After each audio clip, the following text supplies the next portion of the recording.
बिस्मिल्लाहिर्रहमानिर्रहीम। अस्सलाम वालेकुम व्यूअर्स, क्या हाल चाल। उम्मीद करता हूँ आप सब खैर वाफियत से होंगे। तो आज की जो आपके साथ मैं रेसिपी शेयर करने वाला हूँ वह है हलीम की या दलीम की। बनाना बहुत ही आसान और बहुत ही ज़्यादा सिंपल है और घर में मौजूद और हर किचन में मौजूद जो स्पाइसेस होते हैं उनके साथ आज मैं आपको बताऊंगा कि बेहतरीन किस्म का हलीम आप किस तरह तैयार कर सकते हैं। कोई इसमें हम पैकेट वाला या बाहर वाला मसाला इस्तेमाल नहीं करेंगे।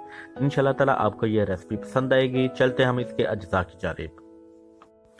जी तो व्यूअर्स, अज्जा में हमने सबसे पहले ली है दाल और दालों की क्वांटिटी है आधा पाव। इसमें तमाम जो 4 दालें होती हैं वो हमने शामिल की हैं। इसको हमने 5 से 6 घंटे के लिए पानी में भिगो कर रख लिया था। इसके साथ हमने आधा किलो लिया है चिकन और साथ में हमने आधा पाव लिए हैं साबुत चावल और इसको हमने 30 मिनट के लिए पानी में भिगो के रखा था।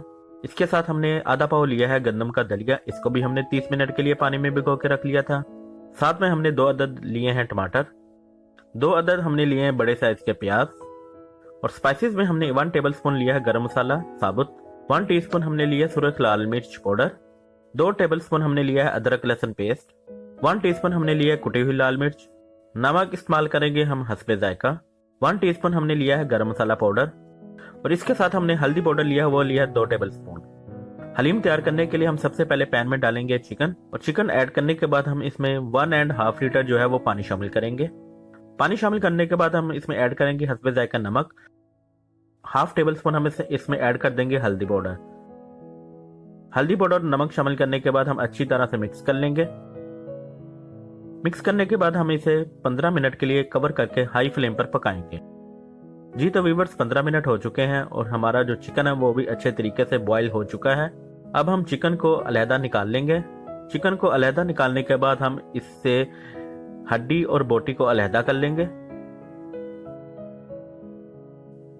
अब हम इसी पानी में, इसी यखनी में चावल, दलिया और तमाम दालें हैं वो शामिल करेंगे।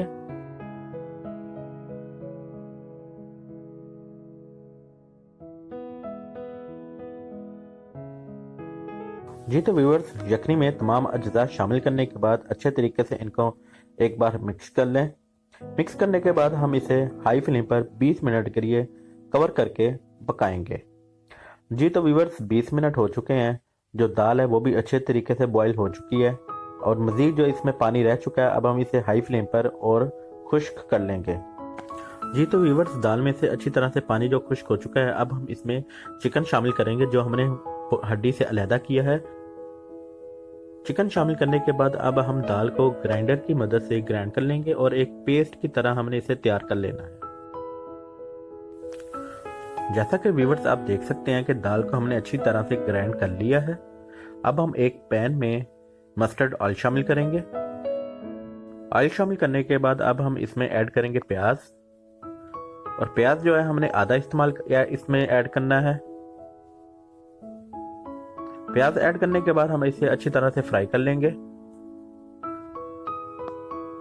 जी तो व्यूअर्स, प्याज हमारा जो फ्राई हो चुका है अब हम इसमें ऐड करेंगे अदरक लहसुन पेस्ट और इसको हम 1 मिनट के लिए फ्राई करेंगे और इसके बाद हम इसमें ऐड कर देंगे टमाटर।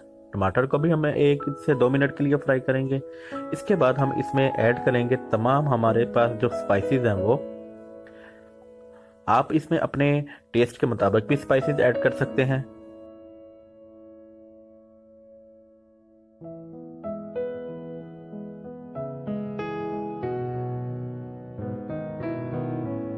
व्यूअर्स, तमाम स्पाइसेस ऐड करने के बाद हमने अच्छी तरह से इन्हें मिक्स कर लें। स्पाइसेस मिक्स करने के बाद हम इसमें ऐड कर लेंगे हड्डियां। जो हमने चिकन अलहदा किया था, बोटी अलहदा की थी, वो हड्डियां हम इसमें शामिल कर लेंगे। हलीम का जो मसाला है वो रेडी हो चुका है। अब हम इसमें ऐड करेंगे ग्राइंड की हुई दाल। ग्राइंड की हुई दाल को हलीम के मसाले में शामिल करने के बाद अच्छी तरह से इसको मसाले में मिक्स कर लें और साथ हमने इसमें 1/2 लीटर पानी शामिल कर देना है। जी तो व्यूअर्स, पानी शामिल करने के बाद और दाल जो हमारी मसाले में अच्छी तरह से मिक्स हो चुकी है और पानी भी हमने शामिल कर लिया है। अब हम इसे कवर करके 20 मिनट के लिए लो फ्लेम पर पकाएंगे। जी तो व्यूअर्स, 20 मिनट हो चुके हैं और हमारा हलीम है वो भी माशाल्लाह से तैयार हो चुका है। देखें माशाल्लाह से कितना ज़बरदस्त जो हलीम है, घर में मौजूद स्पाइसेस के साथ इजी रेसिपी के मैंने आपके साथ शेयर किया और कितना ज़बरदस्त जो हलीम है वो तैयार हुआ है। अब हम एक पैन में मस्टर्ड ऑयल शामिल करेंगे। ऑयल शामिल करने के बाद अब जो हमारे पास बकाया प्याज रह चुका था आधा, वो इसमें शामिल करेंगे और प्याज को हमने फुल अच्छे तरीके से ब्राउन कर लेना है। ये प्याज जो हम इस्तेमाल करेंगे गार्निश के लिए। जी तो व्यूवर्स, उम्मीद है कि आपको यह रेसिपी पसंद आई होगी। मुझे कमेंट्स में ज़रूर बताएं कि आपको यह रेसिपी कैसी लगी है। तो अगर आप चैनल पे नए हैं तो प्लीज़ प्लीज़ चैनल को सब्सक्राइब लाजमी करें, वीडियो को लाइक करें, शेयर करें और बेल आइकन पर लाजमी प्रेस किया करें ताकि हर आने वाली मज़ेदार सी रेसिपी का नोटिफिकेशन जो है वो आप तक पहुंच सके। इंशाल्लाह ताला मिलेंगे हम इसी तरह की एक नई और मज़ेदार सी रेसिपी के साथ। तब तक अपना बहुत सारा ख्याल रखिएगा, दुआ में याद रखें। अल्लाह हाफिज़।